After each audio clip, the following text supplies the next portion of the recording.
आणि एक मोठी बातमी हाती येते। सत्र न्यायालयानं राणा दाम्पत्याला नोटीस बजावली, जो राज्य सरकारच्या वतीनं अर्ज करण्यात आला होता। न्यायालयाच्या नियमांचं पालन केलं नाही। थेट जाऊयात, प्रदीप घरत बोलतायत, सरकारी वकील। मिलिंद जी, आपल्यासोबत विशेष सरकारी वकील प्रदीप घरत साहेब आहेत। घरत साहेब, 18 मेला त्यांना रिप्लाय फाईल करायला सांगितलं, त्यांना स्वतःहून हजर व्हायचंय का वकिलामार्फत त्यांना रिप्लाय फाईल करण्याची गरज आहे? आम्ही जो अर्ज केलेला आहे त्याच्यावर त्यांना त्यांचं म्हणणं मांडण्यासाठी 18 तारीख दिलेली आहे। आता त्यांचं म्हणणं जे मांडायचं आहे त्यात त्यांनी स्वतः येऊन त्यांच्या वकिलाच्या थ्रू ते म्हणणं अपेक्षित आहे। आता 18 तारखेला ते काय करतात ते आपण पाहू। नोटीस जी पाठवली आहे, तर नोटीसमध्ये नेमकं म्हणण्यात काय काय न्यायालयाने म्हटलेलं आहे? न्यायालयाने आमचं जे म्हणणं आहे ते सगळं त्यात नोंद करून, म्हणजे त्यातलं काही गोष्टी नोंद करून याच्यावर त्यांचं काय म्हणणं आहे बाबा असं करून त्यांना ते पाठवलेलं आहे। तर ते आता 18 तारखेला त्यांचं म्हणणं मांडतील किंवा त्यांचे वकीलसुद्धा येतील, ते पण येतील। दोघांनीही कोर्टात येणं अपेक्षित आहे। तुम्ही महत्त्वाचे मुद्दे काही मांडलेत, कशा पद्धतीने त्यांचा जामीन जो आहे तो ऑटोमॅटिकली नैसर्गिकरित्या रद्द झालेला आहे, ते नेमके मुद्दे काय होते? त्यांना जो जामीन दिला गेलेला तो जामीन देताना त्याच्यामध्ये त्यांना अशी अट घातली होती की हा जो गुन्हा आहे, जो विचाराधीन माननीय न्यायालयासमोर होता, त्या गुन्ह्याच्या बाबत किंवा त्याच्या संदर्भित विषयाबाबत हे जे आरोपी आहेत हे प्रसारमाध्यमांसमोर कोणताही विधान करणार नाहीत। आणि याचा भंग करून त्यांनी प्रसारमाध्यमांच्या समोर विधानच ते करत सुटलेले।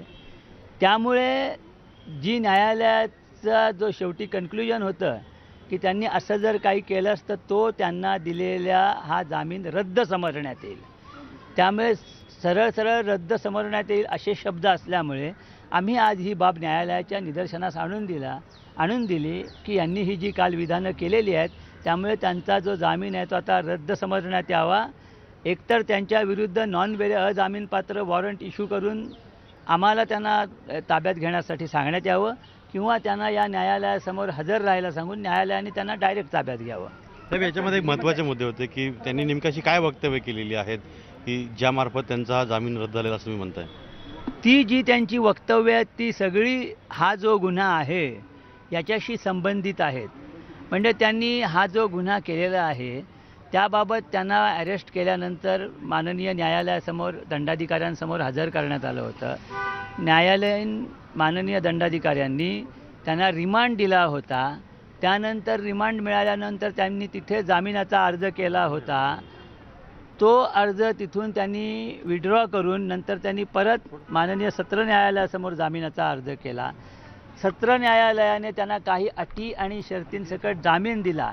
ही जी आहे ही संपूर्ण न्यायालयीन प्रक्रिया आहे आणि या न्यायालयीन प्रक्रियेच्या अधीन राहून सर्व काही झालं असताना काल बाहेर आल्यापासून त्यांनी त्यांच्यावर मुख्यमंत्री श्री उद्धवजी ठाकरे यांनी कसा अन्याय केला, त्यांच्यावर कसा अत्याचार केला, त्यांना जे कोठडीत राहावं लागलं ते माननीय मुख्यमंत्र्यांच्यामुळे, इतर काही नेत्यांच्यामुळे राहावं लागलं, अशी जी त्यांनी धडधडीत न्यायालयाला बाजूला ठेवून अशा प्रकारची जी त्यांनी विधानं करायला सुरुवात केली, त्यांच्यावर कसे अत्याचार झाले, अनन्वित अत्याचार झाले, एका महिलेवर आणि त्यांच्या हिंदू धर्मातील त्यांच्या हनुमान चालीसा वाचण्याच्या हक्कावर कशी गदा आली, या ज्या गोष्टी त्यांनी सगळ्या सुरू केल्या, या सगळ्या त्यांना जो जामीन झाला त्या विषयाशी, त्यांना जे आत राहावं लागलं 10 दिवस त्या विषयाशी संबंधित आहेत। त्यामुळे न्यायालयाच्या हुकमाप्रमाणे त्यांना जो जामीन दिलेला आहे तो ऑटोमॅटिक रद्द होतो।